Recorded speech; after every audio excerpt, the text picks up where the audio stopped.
नमस्कार।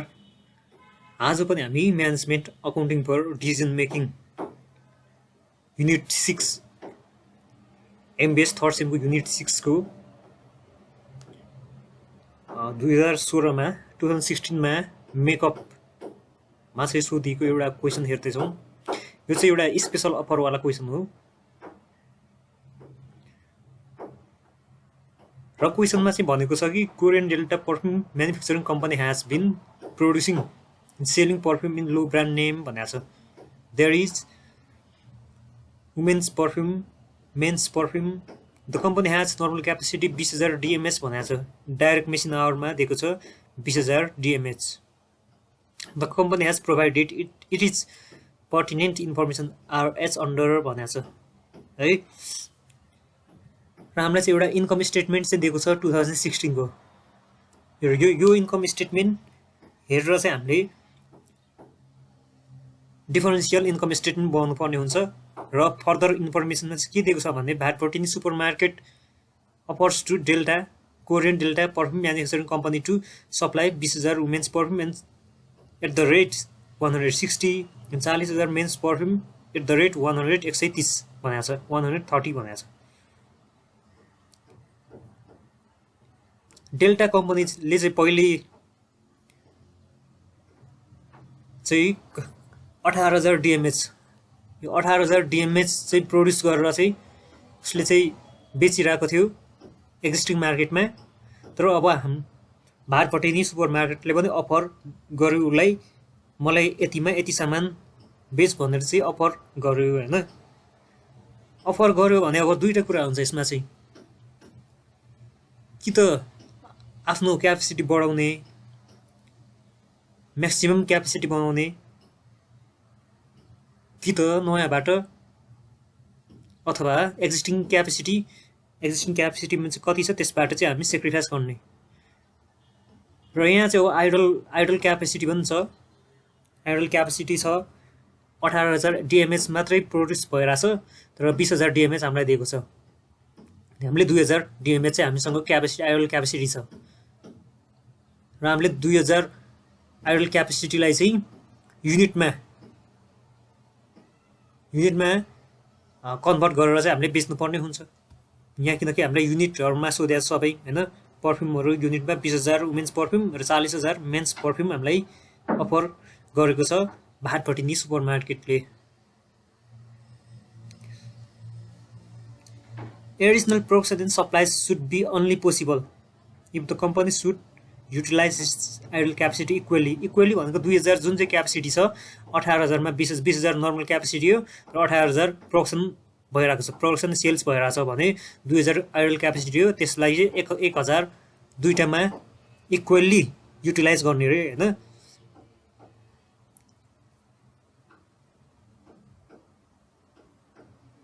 And remaining it can be curtail from their own regular सेल्सबाट चाहिँ हामीले कर्टेल गर्नुपर्ने हुन्छ अथवा सेक्रिफाइस गरेर चाहिँ हामीले भारपटिनी सुपर मार्केटको अफरलाई चाहिँ फुलफिल गर्नुपर्ने हुन्छ। र यहाँ चाहिँ अब 10,000 DMH छ अनि 8,000 DMH यिनीहरूबाट चाहिँ हामीले फुलफिल गर्नुपर्ने हुन्छ। स्पेसल अफरवाला चाहिँ के हो भने हामीले एक्सेप्ट गर्ने कि रिजेक्ट गर्ने, अफरलाई चाहिँ एक्सेप्ट गर्छौँ कि रिजेक्ट गर्छौँ। हामीले यो सबै टर्म्स एन्ड कन्डिसनहरू हेरेर चाहिँ यदि हामीलाई फाइदा छ भने हामी एक्सेप्ट गर्छौँ र घाटा हुन्छ भने हामी रिजेक्ट गर्छौँ। त्योभन्दा पहिले हामीले क्यालकुलेसन गर्नुपर्ने हुन्छ र क्यालकुलेसन चाहिँ जुन क्यालकुलेसनलाई चाहिँ हामी डिफरेन्शियल इन्कम स्टेटमेन्ट भन्छौँ। र अरू के भनेको छ भने the company has to incur special packaging cost for special offer per perfume. र 5 स्पेसल प्याकेजिङको लागि चाहिँ यदि हामीले भारपटिनी सुपर मार्केटलाई चाहिँ सामान दियौँ भने हामीलाई स्पेसल प्याकेजिङ गर्नुपर्छ। स्पेसल प्याकेजिङ कस्ट पनि इन्कर हुन्छ, ₹5 को दरले चाहिँ इन्कर हुन्छ। Additional printing device should also be needed for special packaging. Additional चाहिँ प्रिन्टिङ डिभाइस पनि चाहिने रहेछ हाम्रो भारपटिनी सुपर मार्केटलाई चाहिँ हामीले सामान दियौँ भने अथवा उसको अफरलाई चाहिँ हामीले एक्सेप्ट गरौँ भने चाहिँ हामी चाहिँ अहिले चाहिँ डेल्टा कम्पनी भएर सोचिरहेको छौँ सबै। Brand name Bhatbhateni super market that has market cost भनेको 2 लाख रहेछ होइन। त्यसको लागि suppose that you are a final adviser of Korean Delta perfume manufacturing company, what is your suggestion regarding the offer by Bhatbhateni super market. यसको लागि चाहिँ हामीले differential income statement बनाएर चाहिँ हामीले डिसिजन दिनुपर्ने हुन्छ। Would you be the opportunity cost if any भनेर चाहिँ यो पनि हामीले निकाल्नु पर्ने हुन्छ, अपर्च्युनिटी कस्ट पनि। र हामीले सबैभन्दा पहिले बुझ्नुपर्ने भनेको चाहिँ हाम्रो करेन्ट क्यापेसिटी कति छ। नर्मल क्यापेसिटी भनेको हामीसँग 20,000 डिएमएच छ, डाइरेक्ट मेसिन आवरमा छ। र अहिले करेन्टली चाहिँ हामीले युटिलाइज गरिरहेको क्यापेसिटी चाहिँ हाम्रो 18,000 छ। 2,000 चाहिँ हाम्रो आइडल क्यापेसिटी छ। अब हामीलाई प्रोडक्ट दुईटा दिएको छ भने हाम्रो टोटल एभाइलेबल क्यापेसिटी भनेको 2,000 डिएमएच हो। टोटल एभाइलेबल क्यापेसिटी भनेको 18,000 माइनस 20,000 माइनस 18,000 गर्दा 2,000 डिएमएच हो। होइन, वुमेन पर्फ्युममा चाहिँ करेन्ट क्यापेसिटी भनेको चाहिँ वुमेन पर्फ्युम करेन्ट क्यापेसिटी भनेको चाहिँ 10,000 डिएमएच इज इक्वल टु 50,000 युनिट। 10,000 डिएमएच भनेकै 50,000 युनिट हो। भनेपछि हामीले आउटपुट पर डिएमएच निकाल्नु पर्यो नि त। अब आउटपुट युनिटमा लानु पर्यो डिएमएचलाई। त्यसको लागि चाहिँ आउटपुट पर डिएमएच एउटा डाइरेक्ट मेसिन आवरमा चाहिँ 1 डाइरेक्ट मेसिन आवरमा चाहिँ कति युनिट उत्पादन गर्छौँ त, त्यो कुरा यो भनेको चाहिँ आउटपुट पर डिएमएच। र 50,000 हामी युनिट छ, 50,000 युनिट उत्पादन हुँदो रहेछ divided by 10,000। 10,000 unit is equal to 50,000। 1 unit is equal to 1 DMH is equal to 50,000 divided 10,000 गऱ्यो भने 5 युनिट आउँछ। र हामीसँग एभाइलेबल क्यापेसिटी कति हुने भयो त। अब आइडल क्यापेसिटीलाई आधी युज गर्नुपर्ने भन्ने छ हामीलाई क्वेसनमा। त्यही भएर चाहिँ एभाइलेबल क्यापेसिटी हुन्छ 1,000 डिएमएच, 2,000 को आधी भनेको 1,000 इन्टु अब आउटपुट पर डिएमएच भनेको 5 युनिट भनेको यो 5,000 भयो। यो चाहिँ हामीसँग आइडल क्यापेसिटीबाटै हामी 5,000 निकाल्न सक्छौँ। 20,000 को 5,000 हामी आइडल क्यापेसिटीबाटै अफर चाहिँ फुलफिल गर्न सक्छौँ। स्पेसल अफर हामीलाई कति आएको छ त, 20,000 युनिट आएको छ। तर 20,000 युनिट त पुगेन नि त, 5,000ले त पुगेन। त्यही भएर output need to be sacrifice, curtailing गर्नुपर्ने हुन्छ। अब एक्जिस्टिङ मार्केटमा हामीले बेचिरहेको प्रोडक्टबाट युनिटबाट output need to be sacrificed. 20,000 युनिटको हामीलाई चाहिँ अफर आएको छ, तर हामीसँग 5,000 मात्रै छ भने हामीले चाहिँ 15,000 चाहिँ अब पुरानोबाट अब कटेल गर्नुपर्ने हुन्छ, सेक्रिफाइस गर्नुपर्ने हुन्छ। र पुरानो चाहिँ अब output can be sold at a regular price भनेको 50,000 हामीले पुरानो मार्केटमा एक्जिस्टिङ मार्केटमा चाहिँ 50,000 हामीले सोल्ड गरिरहेका थियौँ। वुमेन पर्फ्युमको 50,000 सोल्ड गरिरहेको थियौँ। तर अब हामी 50,000 सोल्ड गर्न सक्दैनौँ, किनकि 20,000 चाहिँ हामीले भारभटिनी सुपर मार्केटलाई चाहिँ हामीले उसको अफर चाहिँ हामी एक्सेप्ट गर्ने कि रिजेक्ट गर्ने भन्दै हेर्दैछौँ। 50,000 हामीले पुरानो एक्जिस्टिङ मार्केटमा सेल्स गरिरहेको थियौँ, तर हामीले 5,000 आइडल क्यापेसिटीबाट निकाल्न सक्छौँ भनेपछि 20,000 को 15,000 त फेरि हामीले एक्जिस्टिङबाटै हामीले बेच्नुपर्ने हुन्छ, दिनुपर्ने हुन्छ फुलफिल गर्नुको लागि।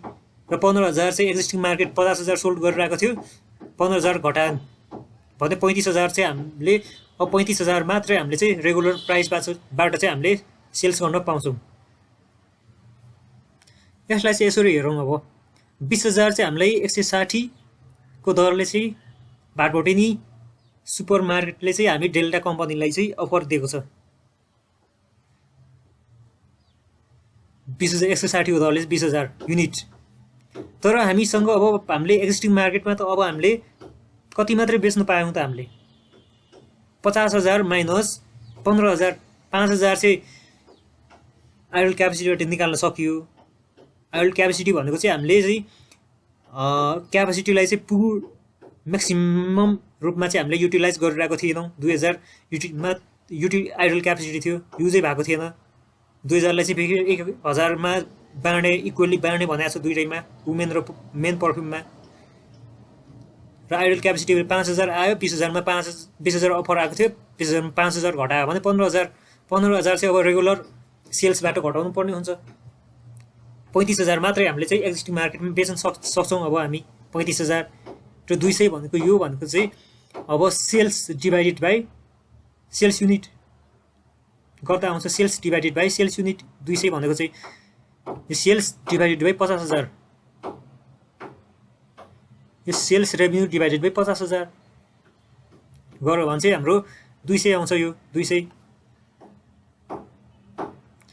र मेनमा जाउँ। अब करेन्ट क्यापेसिटी मेनको करेन्टली युटिलाइज भएको क्यापेसिटी भनेको 8000 डिएमएच हो। 8000 डिएमएच इज इक्वल टु 80000 युनिट भयो। 8000 डिएमएच भनेकै 80000 युनिट हो र आउटपुट पर डिएमएच 1 डिएमएच भनेको चाहिँ कति हो त? 1 DMH is equal to 80000 divided by 8000। यो भनेको चाहिँ हामीले आउटपुट पर डिएमएच भनेको चाहिँ 80000 डिभाइडेड बाई 8000 भनेको चाहिँ 10 युनिट हो। Output per DMH direct machine hour भनेको चाहिँ 10 युनिट हो। र हामीसँग एभाइलेबल क्यापेसिटी कति हुने भयो त? एभाइलेबल क्यापेसिटी भनेको चाहिँ 2000 आइडल क्यापेसिटी थियो। 2000 आइडल क्यापेसिटीलाई चाहिँ आधी आधी इक्वल्ली युटिलाइज गर्ने भनेको छ दुईटै पर्फ्युममा चाहिँ प्रडक्टमा चाहिँ। त्यही भएर 1000 डिएमएच इन्टु 10 पर डिएमएच हो यो भनेको।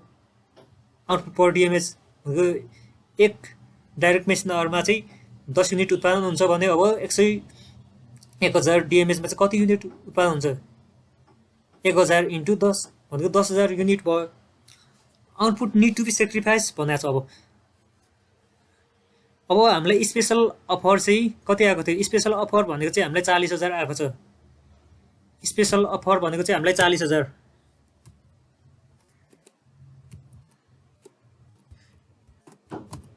स्पेसल अफर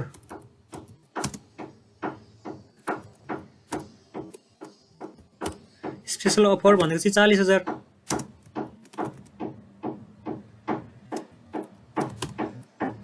स्पेसल अफर भनेको 40000 हामीलाई यहाँ 40000 मेन्स पर्फ्युमको स्पेसल अफर आएको छ। तर हामीसँग त एभाइलेबल क्यापेसिटी भनेको त हामी एक्जिस्टिङ मार्केटलाई नछुने हो भने एभाइलेबल क्यापेसिटी भनेको 10000 मात्रै छ।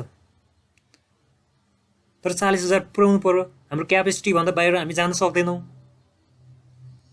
त्यही भएर चाहिँ हामीले एक्जिस्टिङ मार्केटमा चाहिँ कति बेचिरहेको थियौँ, त्यसबाटै कटेल गरेर चाहिँ हामीले भाटभटेनी सुपर मार्केटलाई चाहिँ यसको अफर चाहिँ पुरा गर्न सकिन्छ भने output need to be sacrificed.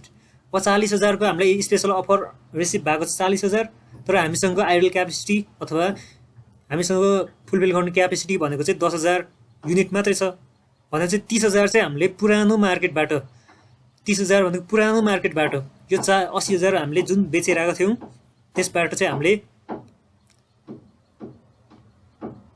30000 घटाएर बेच्नुपर्ने हुन्छ। 80000 हामीले पुरानो मार्केटमा बेचिरहेको थियौँ र 30000 घटायौँ भने 50000 मात्रै हामीले चाहिँ रेगुलर प्राइसमा चाहिँ अब बेच्न सक्छौँ।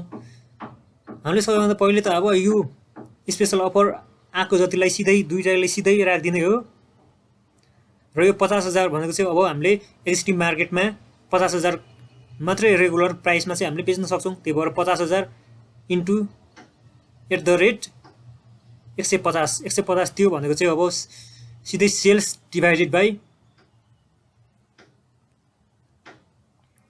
सेल्स युनिट आउँछ। सेल्स युनिट गर्यो भने चाहिँ त्यो सेल्स एसपिपियु आउँछ, सेलिङ प्राइस पर युनिट आउँछ। र बिफोर अफरमा चाहिँ अब जस्ता तस्तै हुन्छ। बिफोर अफरमा चाहिँ हाम्रो केही हुँदैन, जस्ताको तस्तै सार्ने। बिफोर अफरमा चाहिँ 1,30,000 युनिटै हो, 1,30,000 युनिटै हो।